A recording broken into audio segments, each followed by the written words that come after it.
Mesdames, Messieurs, bonjour. Bienvenue dans la quotidienne des marchés du FX du mardi 1er mai 2018. Les actions américaines ont baissé lundi. Les pertes dans les secteurs des télécommunications, de la santé et des matériaux de base ont poussé les marchés vers le bas. Le Dow Jones a reculé de 0,61%, le S&P 500 de 0,82% et le Nasdaq de 0,75%. A noter General Motors qui a perdu du terrain en terminant à 36,76 $ l'action. Le dollar américain, quant à lui, a prolongé ses gains contre un panier de devises majeures lundi alors que l'inflation s'approchait de la cible de la Réserve fédérale, renforçant le cas où la Banque centrale augmenterait bientôt une nouvelle fois ses taux.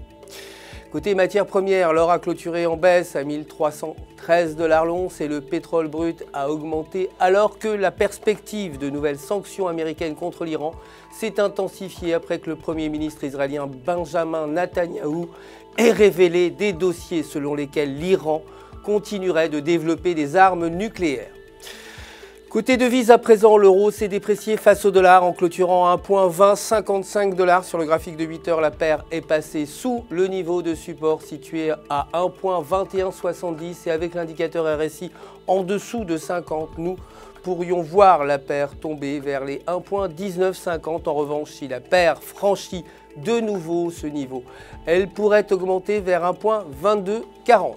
Pour terminer, la livre sterling a progressé, clôturant à 1,3764 et sur le graphique de 4 heures, la paire livre US-dollar évolue sous la bande médiane de l'indicateur des bandes de Bollinger.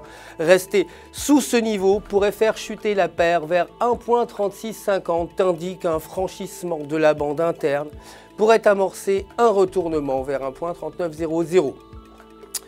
Aujourd'hui, l'indice manufacturier PMI est prévu à 54,8 contre 55,1 précédemment. C'est tout pour aujourd'hui. Merci de nous avoir suivis. Je vous retrouve demain pour la suite de l'actualité des marchés du FX.